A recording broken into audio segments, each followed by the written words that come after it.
హనుమంతుడు హనుమంతువ మతంగిరికారి హనుమంతుడు అందరిలో నాయకుడు హనుమంతుడు.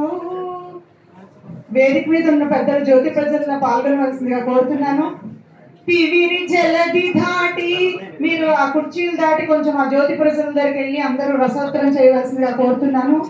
తివిరి జలది దాటి దీపించి లంక ఎల్ల అవల ఇవల చేసే హనుమంతుడు వివరించి సీతకు విశ్వరూపము చూపుట వివరించి సీతకు విశ్వరూపము చూపుట ధ్రువ మండలము మోసే దొడ్డ హనుమంతుడు అందరిలోనా కవులందరిలోనా ఎప్పుడు హనుమంతుడు హనుమంతుడు హనుమంతుడు.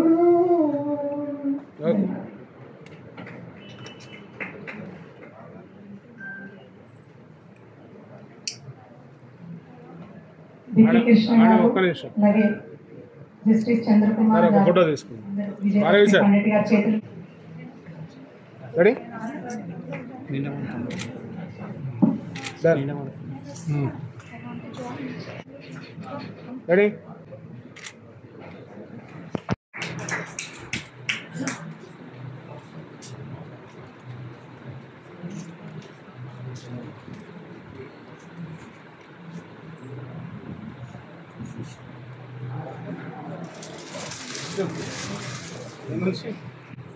Ready sir.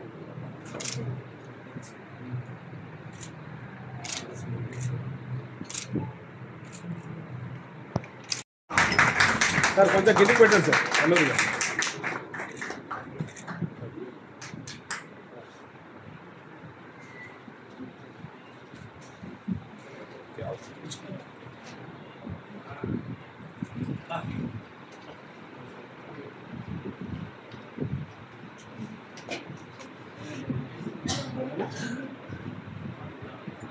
Sir ready sir.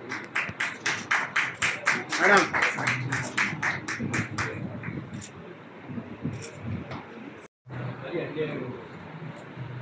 Kalaratna Vikki Krishna గారు, గజల్స్ రచయిత్రి, గీతాంజలిని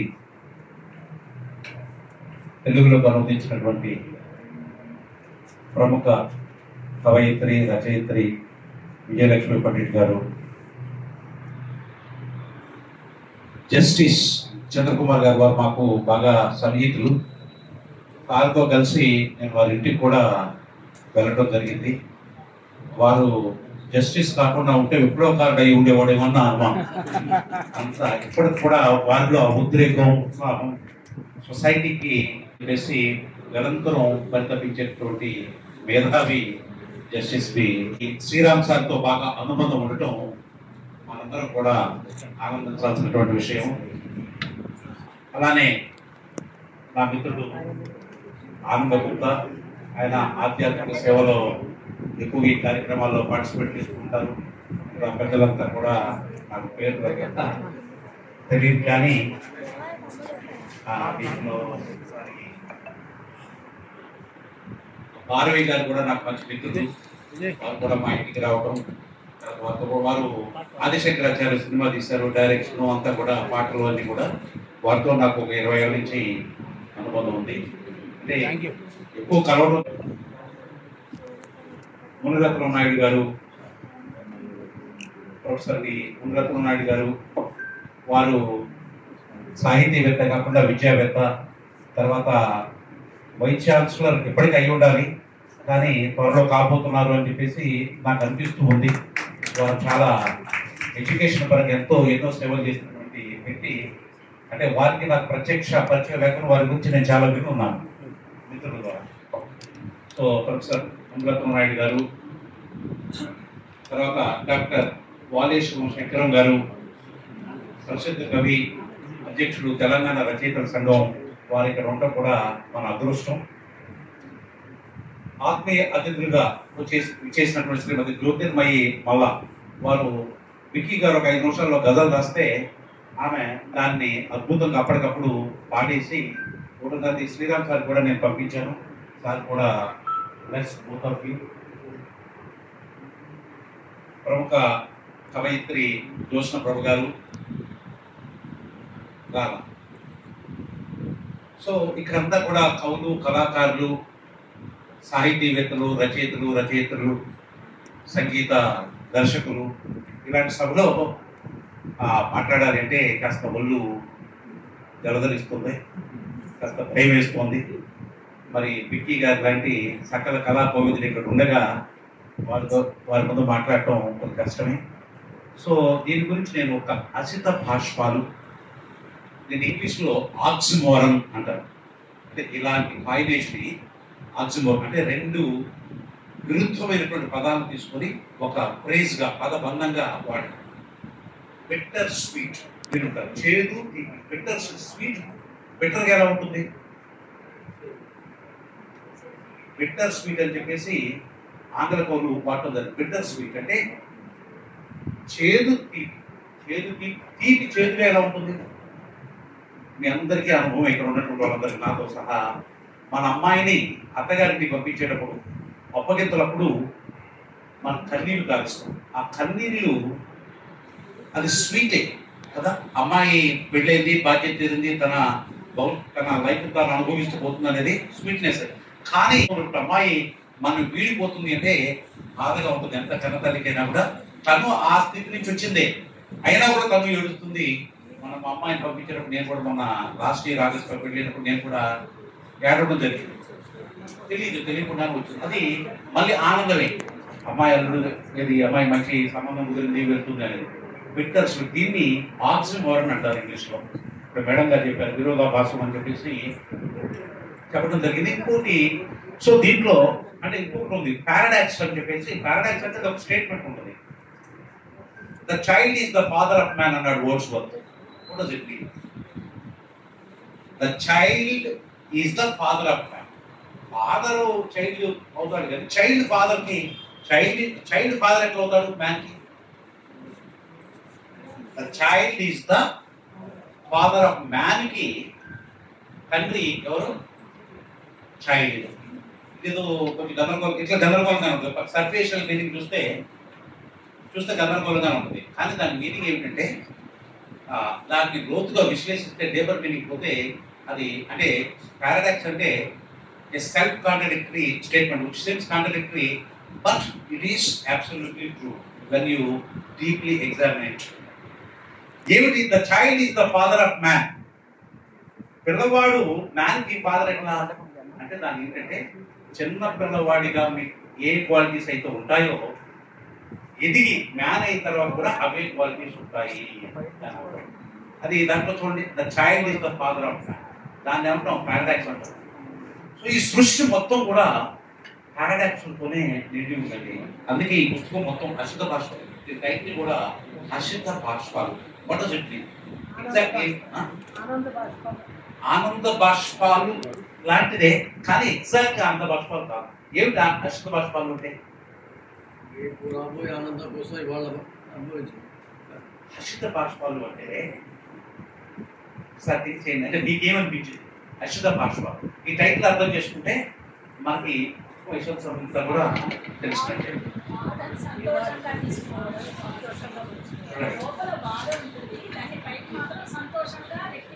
very good, wonderful. Thank you madam, thank you very much.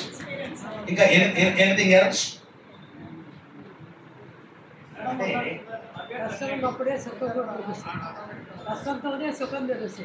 Yes, ఎగ్జాక్ట్గా అంటే దీన్ని ఆక్సిమోరన్ అంటున్నాం కాబట్టి దీన్ని ఖచ్చితంగా చెప్పాలంటే smiles warm out of tears.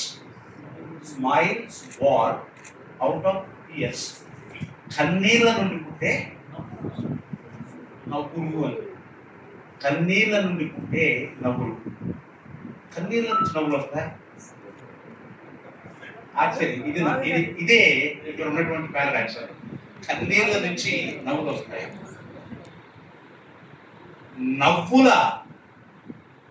కన్న తల్లి కన్నీ, నవ్వులకి కన్న తల్లి కన్నీ.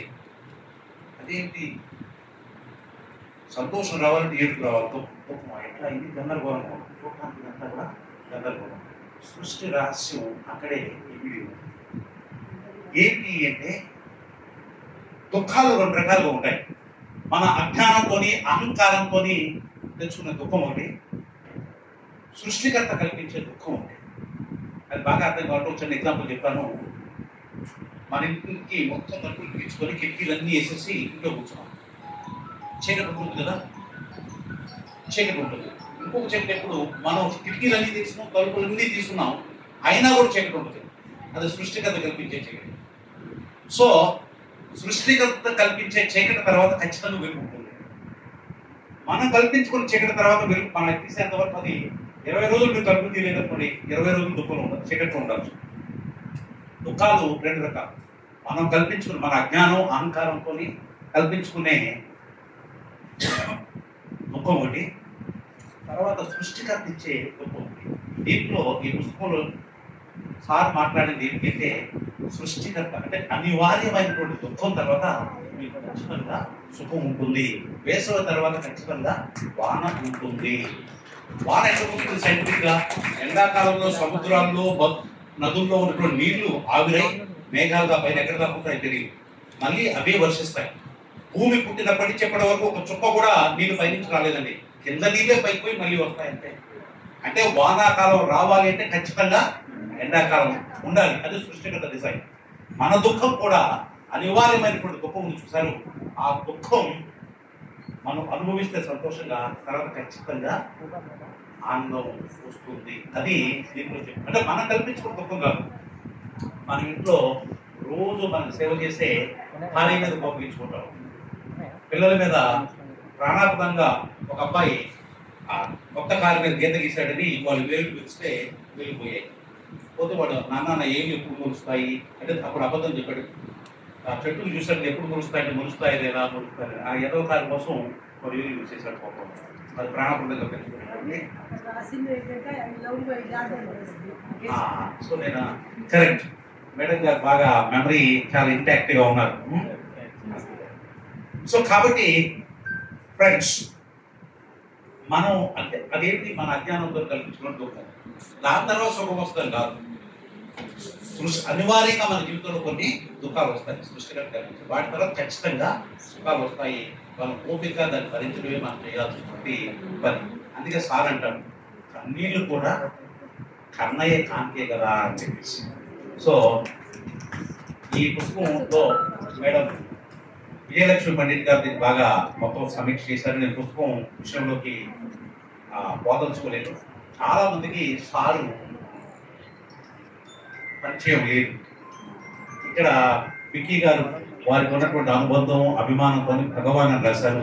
సార్కి ఇష్టం ఉండదు భగవాన్ రాస్తే, ఎందుకంటే వారు చూపించుకుని వేసేస్తారు. ఎందుకంటే ఆయన ప్రేమను అనుభవించాడు, అంత ప్రేమ ఉంది కాబట్టి వేశారు. కానీ జనరల్గా ఇలాంటి పదాలు పెడితే ఆయన ఒప్పుకోరు. తర్వాత ఆయన అజ్ఞాతంగా ఉండేటటువంటి వ్యక్తి. ఆయన అది 3 క్వాలిటీస్ తెలుగునాలు ఏమిటంటే ఎనానిమిటీ, సాలిట్యూడ్, సైలెన్స్. అజ్ఞాతంగా ఉంటాడు అంటే ఎక్కువ మందిలోకి రాదు. ఎప్పుడన్నా పిట్టి గారి దగ్గర బలవంతం చేసి సమయం మీద కూర్చోబెట్టి మాట్లాడు, మౌనంగా ఉంటాడు. ఇప్పుడు silence also it can speak. జనరల్గా సభలకి పబ్లిక్కి వెళ్ళేవాళ్ళు. వారిని ఎప్పుడో తప్పనిసరి కొంతమంది నోబెల్ లారెట్స్ కలిశారు, ప్రపంచ ప్రఖ్యాత శాస్త్రజ్ఞులు కలిశారు. తర్వాత ఇక అన్ని రంగాల వాళ్ళు. ఇప్పుడు మన జస్టిస్ చంద్రకుమార్ గారు లాగానే ఒక 20 మంది జడ్జి నాకు తెలిసే, నేను సార్లు చూసిన వాళ్ళకి జస్టిస్లు ఉండేవాళ్ళు చాలా మంది. ఇంకా అన్ని రకాల పత్రిక ఎడిటర్స్ అంతా కూడా ఎంతో మంది ఉంటారు. ఇంకా మీకు తెలియదు ఏంటంటే నక్సలైట్స్ కూడా, ఎన్కౌంటర్ అండ్ నక్సలైట్స్ కూడా వారిని కలిసేవారు. అంటే ఇప్పుడు లేరు. అంతా ఉద్యమం కోసం ప్రాణాలు అర్పించినట్టు వాళ్ళు కూడా సీక్రెట్గా సార్లు కలిసిన సందర్భాలు నాకు తెలుసు. ఆయన ఒక చెట్టు లాంటి వాడండి. చెట్టు కిందకి ఎవరు వెళ్తారు? ఆ దారి దోపిడి దొంగలు వీళ్ళు చెట్టు కింద కూర్చుంటారు. శ్రామికులు పొలం నుంచి వస్తూ కాసేపు వడదెబ్బ దొరుకుతుంది, కాసేపు రెస్ట్ తీసుకున్న చెట్టు కింద కూర్చుంటారు. పక్షులు ఉంటాయి, జంతువులు పోతాయి, అందరూ పోతారు, మంచోళ్ళు పోతారు, చెడ్డోళ్ళు పోతారు. ఒకసారి విక్కీ గారు అడిగారు నన్ను, వాళ్ళు ఈ సార్ పక్కన నీలాంటి దుర్మార్గుడు ఉన్నాడు, మరి ఆయనే దేవుడు అన్నాడు ఆయన. అప్పుడు వారికి చెప్పినటువంటిది, నేనే కాదు, నేనే నా క్వాలిటీస్ అని తెలుసు కాబట్టి నేను దుర్మార్గుడు అన్నావు, దుర్మార్గుడిగా దుష్టులు కూడా ఉన్నారు, అన్ని రకాల వాళ్ళు ఉంటారు, సమాజంలో ఎలా ఉన్నారో ఆయన దగ్గర కూడా అనుకుంటారు. చెట్టు దగ్గరకు వచ్చేవాళ్ళు వివరంగా రావచ్చు, చెట్టు నాది చెట్టు పాత్ర, అందరూ వస్తారు, అది అర్థం చేసుకోవాలి. కాబట్టి వీళ్ళంతా ఉన్నారు కాబట్టి ఆయన గొప్పవాడు కాదు అనుకోవడం పొరపాటు అని కాబట్టి ఆ రోజుల్లోనే ఇప్పుడు 15 సంవత్సరాల క్రితం వారు చెప్పడం జరిగింది. ఎందుకంటే నా గురించి నా వీక్నెస్ అన్నీ తెలుసు కాబట్టి ఇలాంటి దుర్మార్గుడు ఆయన పక్కన దొరుకుతున్నాడంటే ఆయన గొప్పవాడు అన్నాడు మొదటి తెలియకముందు. సో కాబట్టి ఆయన దగ్గర అందరూ ఉంటారు, మీరు చూసుకొని ఆయన పక్కన ఒక వ్యక్తి ఉన్నాడు కాబట్టి ఇలాంటి వ్యక్తి సమాజంలో మంచి పేరు పెడితే ఏ దగ్గర సాధించగలుగుతుంది అనుకోవచ్చు, దాన్ని బట్టి ఆయన అంచనా వేయండి. కాబట్టి ఆయన రోల్ ఉద్యమం కోసమే అని చెప్పేసి ఇప్పుడు మన ప్రజాకవి, తెలంగాణ జాతీయ గీత రచయిత రవీంద్రనాథ్ ఠాగూర్ లాగా మన జనగణమన లాగా తెలంగాణకి ఒక గీతాన్ని రచించారు. మీ అందరికీ తెలిసినటువంటి ఒకరిద్దరు తప్ప, ఏది జై జై హే తెలంగాణ గీతాన్ని రచించినటువంటి డాక్టర్ అందశ్రీ గారు మరి ఇక్కడ ఉన్నారు. వారు ఈ పుస్తకాన్ని వేసి సీఎం గారిని కూడా, రేవంత్ రెడ్డి గారిని కూడా వారికి ఉన్నటువంటి సాన్నిధ్యంతో తీసుకొచ్చి ఆయన కూడా బెనిఫిట్ అవ్వాలి. ఆయన స్వార్థం ఏం లేదు, ఇవన్నీ ఆయనకి fame and shame are one and the same అంటాడు ఆయన.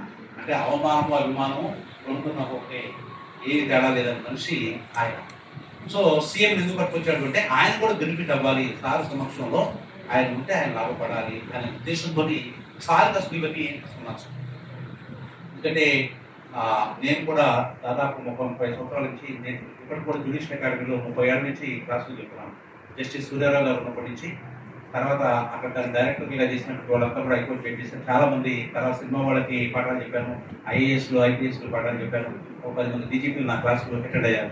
సినిమా శారద పూర్వ శారద అంటారు కదా, అలాంటి వాళ్ళంతా కూడా నాకు కూడా ఇది ఇలా క్లాసులు అంటే భగవంతుడు కల్పించడానికి అవకాశం. బాలయ్య గారు వీళ్ళంతా కూడా నాకు అట్లా పరిచయం, సినిమా వాళ్ళు వీళ్ళంతా, రాఘవేంద్రరావు గారు కానివ్వండి, అందరూ విక్కీ గారు లాంటి సకల కళాకోవిదులు పరిచయం కావచ్చు. ఇదంతా కూడా తెలియదు, పర్సనాలిటీ డెవలప్మెంట్ వృత్తిలో ఉండటం వల్ల ఆ రైతులు 30,000 మంది రైతులు ట్రైనింగ్ ఇవ్వడం, ఇట్లా నాకు ఒక చిన్నప్పటి నుంచి కోరుకుంటేదండి, గొప్ప వాళ్ళను దగ్గర నుంచి చూడాలి, గొప్పగా పేపర్లో వచ్చేవాళ్ళని, టీవీలో వచ్చేవాళ్ళని చాలా దగ్గర నుంచి చూడాలి అని కోరుకున్నాను.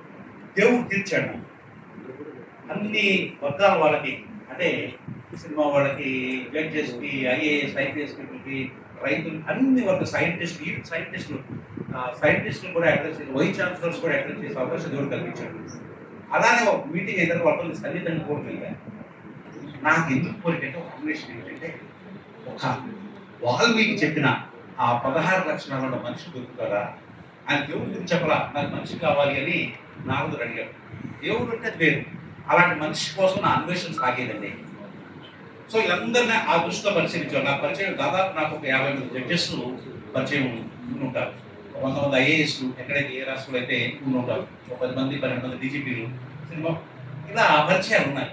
వాళ్ళని నేను ఈ దృష్టితో చూసేవాళ్ళు. వ్యక్తిగా వాళ్ళు ఎలా ఉంటారు, జడ్జిగా వాళ్ళు గొప్పవాళ్ళు, ఐఏఎస్గా గొప్పవాళ్ళు, కానీ మనిషిగా నేను చూసేవాడిని. కానీ వాళ్ళలో కొన్ని మంచి క్వాలిటీస్ దొరికాయి. నేను కోరుకున్నాను అన్ని క్వాలిటీస్ ద్వారా అన్వేషణ సాగుతూనే ఉంది. 2010లో నా అన్వేషణ ముగిసిందండి. ఒక కొత్తగూడెంలో ఒక కరుడు పెట్టిన కమ్యూనిస్ట్ ఉన్నాడు, జేవి అని. ఆ జేవి అని ఆయన నన్ను శ్రీరామ్ సార్కి పరిచయం చేశాడు. ఆ తర్వాత ఇక నా అన్వేషణ ఆగిపోయింది అన్నమాట. సో శ్రీరామ్ సార్ పరిచయం అయిన తర్వాత ఆయన దేవుడు, లేకపోతే మన విక్కీ గారు లాంటి వాళ్ళు దేవుడు, కృష్ణుడు, రాముడు, యేసు అన్ని రకరకాలు అంటారు, అది పక్కన పెడతాం. కానీ నా అన్వేషణ ఒక పరిపూర్ణ మానవుడు, వాల్మీకి చెప్పినట్టుగా పరిపూర్ణ మానవుడు దొరుకుతాడు అనేది 30 ఏళ్ళు అన్వేషణ చేశాను. దేవుడు కూడా నాకు అన్వేషించే శక్తి ఇచ్చాడు. ఏది 3-4 ముఖ్యమంత్రులతో నేను అంటే క్లాస్ పర్సనల్గా గైడెన్స్ ఇవ్వడం ఇవన్నీ కూడా జరిగాయి. నా కోరిక తగ్గట్టు దేవుడు కూడా అవకాశాలు కల్పించాడు. కానీ నా అన్వేషణ 30 ఏళ్ళు సాగుతూనే వచ్చింది. నాకు 2010లో అన్వేషణ ఆగిపోయింది. ఏది శ్రీరామ్ సార్ పరిచయం అయిన తర్వాత. మరి ఆయనతోని ఒకసారి మాట్లాడితే లేదా మాట్లాడటం అంటే డైరెక్ట్గా మాట్లాడేదంటే వాళ్ళ పుస్తకాలు ఆయన రాసిన పుస్తకాల్లో అవి చదివితే అద్భుతంగా ఉంటాయి. వారితో మాట్లాడినట్టే అనిపిస్తుంది. వారితో అంటే వాళ్ళ పుస్తకాలు చదివితే ఎట్లా ఉంటుందంటే ఒక భావన శృంగార రసభావ తన్మయత్వ ఉత్తుంగ తరంగాలు శతకోటి జీవనాడుల్లోకి ప్రవహిస్తున్నప్పుడు కలిగే ఆనందం అప్పుడు కలుగుతుంది అని చెప్పేసి వెంకీ గారి కవి చెప్పడం. శృంగారం అనడంలోనే కొంతమంది దానికి ఇచ్చినటువంటి పవిత్ర కార్యక్రమం లేదు. పుస్తకంగా కృష్ణుడు కూడా ఆ కార్యక్రమం కలుపుకోవడే, రాముడు ఆ కార్యక్రమం కలుపుకోవడే, చేసిన కార్యక్రమం అంటే గొప్పవాళ్ళంతా కూడా కాబట్టి సృష్టి కార్యక్రమం గురించి మాట్లాడుకోవడం తప్పేమి కాదు. సో అంతది ఆ వారి గురించి కలుపుకుంటే వారి నేను చెప్పాలి నాకున్న అనుభవం చెప్పాలి అంటే ప్రేమ, కరుణ, క్షమ, మానవాత్మకు గాలిస్తే ఏర్పడే రూపం శ్రీరామ్ సార్. రాముడిలో ఉన్న వ్యక్తిత్వం, కృష్ణుల్లో ఉన్న కౌశలం, జేసస్లో ఉన్న ప్రేమ, బుద్ధుల్లో ఉన్న జ్ఞానం అన్ని కలగలిపిన వ్యక్తి శ్రీరామ్ సార్. సో ఎవరైనా వారితో కాస్త పరిచయం ఉన్నటువంటి వాళ్ళు 15 నిమిషాలు వారితో మాట్లాడిన కూడా ఈ విషయాలన్నీ కూడా అనుకూలంగా వస్తాయి ఫ్రెండ్స్. సో శ్రీరామ్ సార్ జనరల్గా ఆయన అజ్ఞాతంగా ఉండే వ్యక్తి, సైలెన్స్ మౌనంగా ఉండే వ్యక్తి, తర్వాత ఏకాంతంలో ఉండే వ్యక్తి. కాబట్టి వారిని మీరు కలుసుకోవాలనుకున్నా, వారిని కలుసుకుంటే చాలు. మా అందరికి అనుకోవాలి, వారిని కలుసుకోవాలనుకున్నప్పుడల్లా కలవడం కుదరదేమో. కాబట్టి కలుసుకుంటే మనం ఎందుకు కలుసుకోవాలనుకుంటున్నామో ఆ పర్పస్ ఉన్నది. సో కాబట్టి మీరు వారి ఈ అశుద్ధ భాష్పాలలో ప్రజాకవి కన్నశ్రీ గారు చెప్పారు, విశ్వ రహస్యాల విస్ఫోటనాలు అని. ఇది మొత్తం జాగ్రత్తగా పరిశీలిస్తే సృష్టి రహస్యాలన్నీ దీంట్లో ఉన్నాయండి. మీరు ఒక్కొక్క లైన్ తీసుకొని నోట్స్ రాసుకోండి, సృష్టి రహస్యాలన్నీ కూడా మీకు తెలుస్తాయి. మామూలుగా కవిత్వం ఏం పక్కన పెట్టిందంటే మీరు చూసుకుంటారు. నా దృష్టిలో as a personal development trainer, cycle coach, so sir చెప్పే విశ్వ రహస్యాలన్నీ కూడా దీంట్లో దాగి ఉన్నారు. చాలా జాగ్రత్తగా మీరు పరిశీలన చేసి నోట్స్ రాసుకుంటే న్యూటన్ గమన సూత్రాలు లాంటి తిరుగులేని సూత్రాలు దీంట్లో కనబడతాయి. చాలా అద్భుతంగా మీకు ఆ సూత్రాలు పాటించుంటే రిజల్ట్స్ రాకపోతే నన్ను అడిగింది. నేను 2010 అంటే దాదాపుగా 15 ఏళ్ళుగా నేను ఆ సూత్రాలు పాటిస్తున్నాను. నాకు దుఃఖం రాకుండా సంఘటనలు జరుగుతాయి, కానీ దుఃఖించడం అనేది లేదు లైఫ్లో. అది వచ్చిన తర్వాత ఏ గురువుడైనా, కృష్ణుడైనా, బుద్ధుడైనా, జీసస్ అయినా ఎవరు కూడా మనుష్యుల స్థితులని ఎవరు మార్చలేరు. కృష్ణుడు ఒక దుర్యోధన మనసు మార్చేస్తే ఆ స్థితం అయ్యేది కదా, అంతమంది సైన్యం తెచ్చిపోయేవాడు. బుద్ధుడు వాళ్ళ కట్టుకు వస్తున్న రాజ్యాన్ని రక్షిస్తున్నారు కదా, దాన్ని నాశనం చేశారు కదా.